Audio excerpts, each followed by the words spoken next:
Bon bah notre visite elle continue, là on est sur le stand des éditeurs, c'est ici que sont édités la plupart des jeux que vous avez sur le festival et je suis avec Sébastien. Comment ça va Sébastien? Eh ben super, très content d'être là, c'est un super festival, il y a énormément de monde, une atmosphère très chaleureuse, c'est vraiment très très agréable. Eh ben c'est super, ça fait la combienième année que tu viens ici sur ce festival? Alors moi c'est la première fois, figure-toi. Première fois. En fait j'ai été dans pas mal de clubs et de cafés-jeux dans les environs et puis j'ai entendu parler de ce festival et puis quand j'ai su que c'était l'anniversaire, je me suis dit c'est l'occasion de venir en fait, j'avais jamais eu l'occasion de venir donc voilà. Belle surprise pour les 10 ans. Non mais carrément, ouais. Tu travailles pour quelle maison d'édition? On a le droit d'en parler ou pas du tout? Ouais on peut, donc moi je suis le propriétaire de plusieurs labels de jeux de société. Ok. Je suis le propriétaire de Force the Story qui est une gamme de jeux qu'on dit de narration partagée, donc c'est des boîtes qui sont sur un thème de fiction et les joueurs grâce à des questions vont co-inventer une histoire, ils connaissent la situation finale qui est sous la forme d'une question à trancher,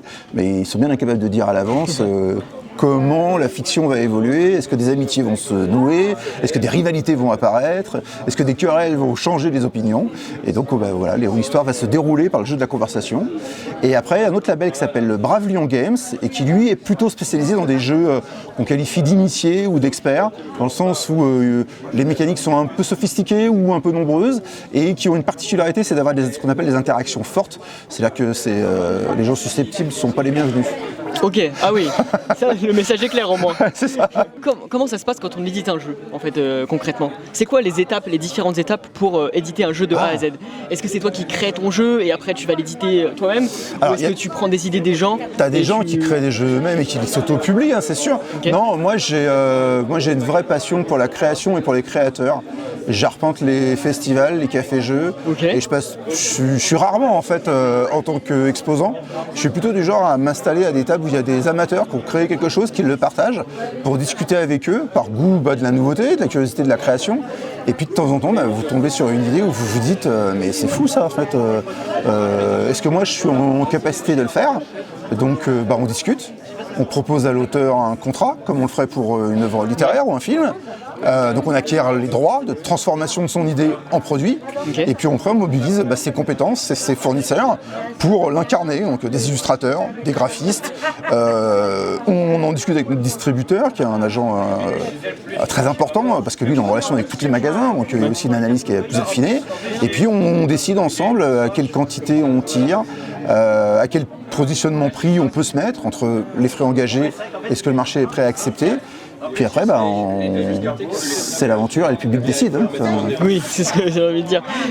Donc en fait, il y a vraiment plusieurs étapes là-dedans. Et c'est très très long. Ça prend combien de temps pour sortir un jeu? Alors c'est assez variable, mais c'est vrai que je pense que c'est impossible de faire un jeu en moins de 4 mois. Et il n'est pas rare que ça prenne 18 mois, en fait, entre le moment où on signe et le moment où les personnes le trouvent en magasin. Ouais. Et ça coûte cher d'éditer un jeu ou pas du tout? Ça dépend des jeux.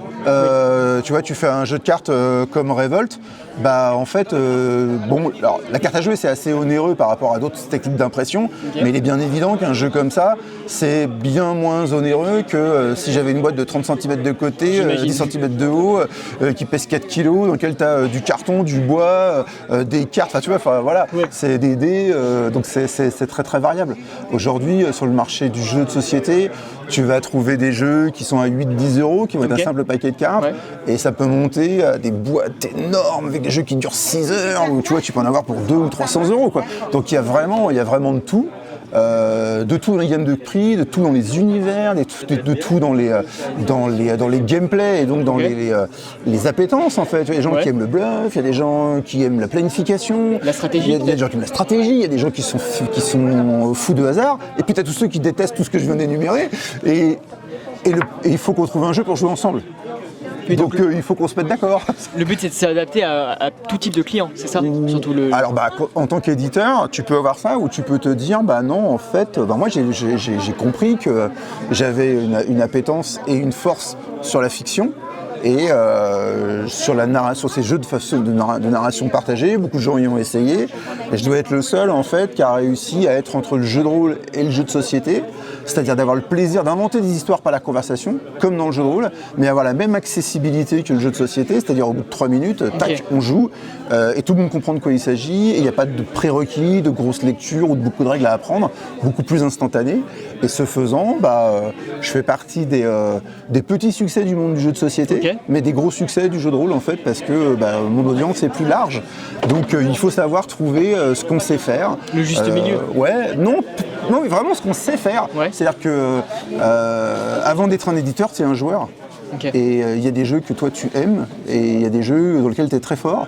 Et il faut arriver à avoir cette lucidité de se dire où je peux créer le plus de valeur ajoutée pour les auteurs en fait. Et on le voit du coup, le marché du jeu il évolue, j'imagine, depuis ces dernières années, etc. Et est-ce que toi tu le vois déjà, est-ce que ça a eu un impact sur ta maison d'édition, positif, négatif, ou comment tu vois l'avenir en fait du jeu de société demain? Là je ne me risquerais pas à ça, je ne suis pas un acteur assez important et avec des succès qui me donnent cette visibilité. Non, ce que je peux dire c'est que c'est vrai qu'il y a une quinzaine d'années, le jeu de société c'était des jeux plutôt de stratégie, avec une certaine complexité dans les règles, désormais qu'on qualifie d'initié ou d'expert, alors qu'avant on n'avait pas cette qualification-là. Et puis peu à peu, par le bouche à oreille, et puis par des événements aussi qui ont frappé nos sociétés, comme le confinement, un public plus large s'est mis à jouer. Et à ce moment-là, les centres d'intérêt, les demandes des nouveaux joueurs envers les magasins ont été assez différentes. Et en ce moment, on a un boom de beaucoup de jeux de cartes à base de combinaisons et de calculs.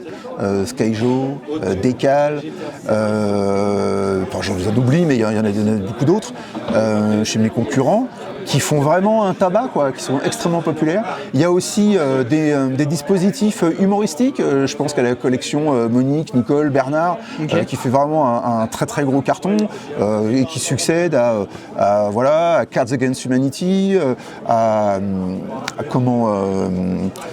j'en oublie, mais il y a des tendances par année. On a un moment où il y avait ce qu'on appelait les jeux de placement d'ouvriers, donc de planification avec des décisions affichées pour les autres joueurs. Il y a des modes. En ce moment aussi, on vit en retour très très fort du jeu de cartes à collectionner.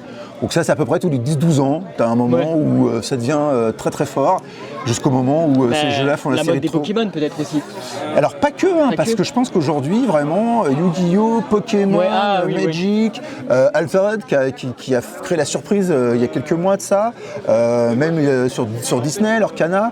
Non, c'est en ce moment, il y a de nouveau un retour du goût pour la collection d'illustrations et de jeux où il faut se creuser les méninges pour créer son jeu avec les règles qu'on nous donne. Mais c'est vraiment, ça c'est des tendances, c'est des phénomènes touchés tous 10-12 ans, tu as un pic comme ça devient très très fort. Puis d'un seul coup, brutalement, tout le monde se lasse de ça et la page se tourne. C'est une mode après tout. Oui, voilà. C'est qu'en fait, le jeu de société aujourd'hui, c'est un marché qui est mature. C'est-à-dire avant, tu en avais un peu toute l'année et c'était assez régulier. Et maintenant, tu commences à avoir des saisonnalités, à avoir des thèmes, à avoir des effets de mode. Donc c'est en ça que ça change. Donc ça nous oblige à repenser nos formats, à repenser nos dates de lancement. Maintenant, je pense qu'à partir du moment, de toute façon, où tu es dans la création culturelle, parce que je pense que vraiment le jeu de société, c'est ça, il faut se rendre compte que quand on joue au jeu de société, on apprend à attendre son tour, on s'auto-gère, on arbitre, on a parfois des désaccords à résoudre sur l'interprétation des règles. Donc on est vraiment sur une école du contrat social en fait, tout en s'amusant, sans s'en rendre compte.